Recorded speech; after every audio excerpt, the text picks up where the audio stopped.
So Christian men, why does it feel like you're doing dating on hard mode? Well, because you are. You actually are doing dating mode on hard mode, and I will explain why in this video. We're going to break down the numbers a little bit because that paints a picture of what's going on. So if you're feeling this way, it's because, well, that's actually the case. That's actually reality, and it does feel like it's almost a near zero chance for you to meet traditional Christian women. So let me break it down here. Let's think about the entire dating pool, maybe up to women 1 to 2 years older than you, and then down a few years, right? Because age gap dating, not really a thing in the United States at this moment in most communities. So let's look at the numbers here. Think about that dating pool. Think about the women in your general community. So based on data we have, it looks like 50 to 55% of Gen Z women in the United States identify as Christian, but the reports show only 30% of them attend church regularly, right? So who's actually a committed Christian woman? Because that's what we're going to be looking for on this channel. So you're down to 30% of Gen Z women, assuming you're in that demographic. So we're down 30% already, and I'm going to make the modest assumption that half of the women that are in your dating pool are already taken. So married, girlfriend, material, whatever. So that limits the pool even more. So we went from all the available women down to 30%. Now we just have that. So now we're looking at about 15% of all the women, right?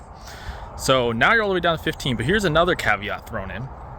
Only about 25 to 30% of Gen Z women are fit in this current day and age. So now we're gonna take that by about a third. Let's be generous.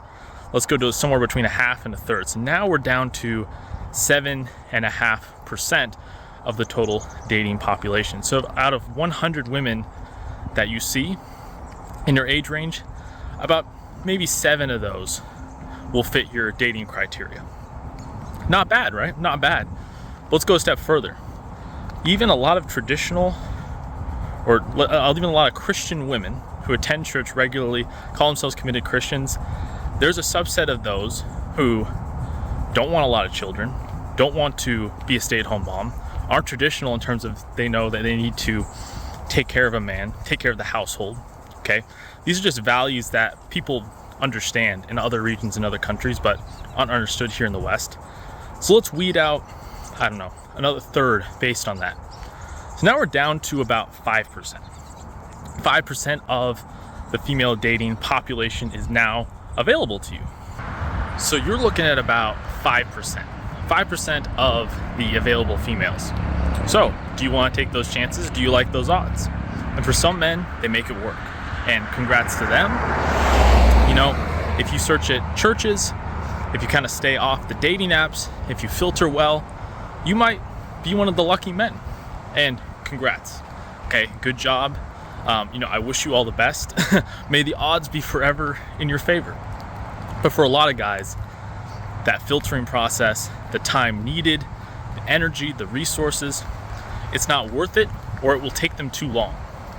So what do we do in that case, right? Knowing that only 5% of the dating pool is available. And let's just say my math sucks and I don't know what I'm talking about. Let's double your odds. 10%, 1 in 10. 1 in 10, I still don't like those numbers. That still doesn't make me feel very satisfied.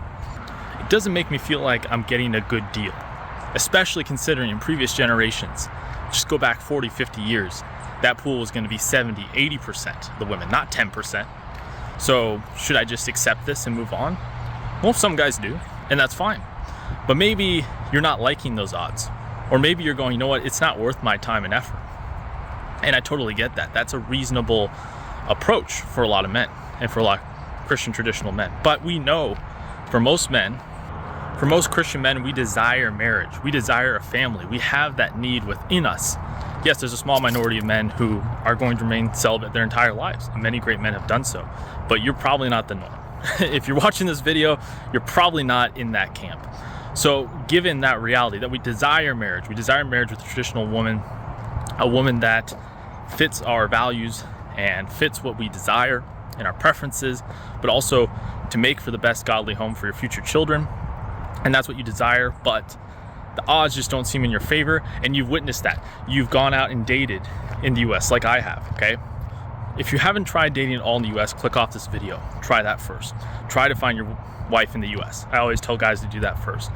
But if that's not working out for you, you understand that the odds are stacked against you, but you don't know what to do. Well, that's just where I was a few years ago. Not understanding why, even though I was meeting decently attractive Christian women, they weren't fitting my vision and goals, what I thought for a biblical family, which included children, which included not having the state and the government or a daycare raise them, but having, their mother raise them with my help, of course. But me mostly providing while they got care at the home and taught at the home and not being taught by the corrupt school system. Those were the things that were really important to me, but I was not finding that desire amongst the women I was dating.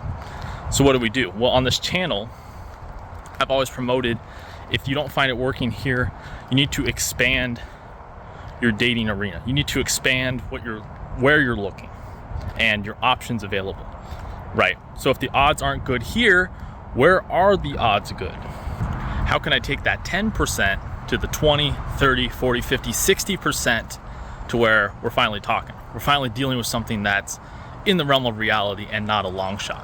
How do we do that?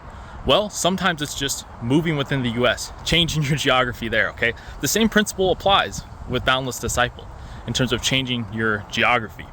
Maybe you just gotta move out of the crappy place you are in the US to a different place in the US, okay? That will help. Maybe that will up your odds. Maybe that will double your odds. That'll take it from 10 to 20. Awesome, that's a big improvement. That's double the opportunities, double the chances. But what if that's not enough leverage? Okay, you're already thinking about moving. You're already thinking about changing your geography for dating. Why wouldn't we take it all the way? Okay, you're already thinking about changing your geography to improve your chances in dating. So instead of taking it from 10 to 20%, why not take it from 10 to 70%? That's all I'm saying. Now, for a lot of you guys, just changing geography in the US and then finding a traditional woman there, that might work. That might pay off. But for me, I want better odds. I want an even better shot. I don't want a 1 in 5, maybe a 1 in 10 to 1 in 5. I want a 1 in 2. I want a 2 out of 3. And how do we do that? Well, we do that by going to more traditional communities, by dating abroad and dating the women there, and using dating geo-arbitrage. Geo-arbitrage just means leveraging what you have here domestically and multiplying that somewhere else. And we can do that with money. As you know, the American dollar is worth more and has more purchasing power in other countries. It's the same thing with dating for a lot of you guys. And so we need to think about how we can leverage that. And I didn't know how to start doing this. I didn't know how to think about doing this. Where do I even begin? That was my first problem in my journey. So that's why I put together a 6-step training for you, which you can find in the description down below, which walks you through this process. It's 100% free. I thought about selling it, but I've decided to give it away for free. It's a 6-step training process to find out how you can live abroad as a Christian man faithfully while saving your money and dating and finding that wife that you desire, who's traditional, Christian, and has the same values as you. So check out that training in the description down below. But if we can leverage this fact and leverage this idea, we can begin dating geo-arbitrage and multiply our dating results as a Christian man exponentially by thinking about dating in places like East Asia, Latin America, Eastern Europe. Okay, this is what I'm talking about. This is the way to crack the code and move the odds in your favor, make you the one who's desired instead of the one looking for a needle at a needle stack. So if you're one of these men that feels like this, that understands that the odds are stacked against you, you felt it for a long time, but now I've just vocalized it and explained why it feels that way. Leave a comment down below. Tell me what has been your experience so far dating the US as a Christian man. If you'd like to learn about this approach, living boundless abroad as a Christian man, then go ahead and check out that training down below. I'd like to hear if you benefited from that. Thank you so much for watching this video. And anyways, I'll see you guys next time.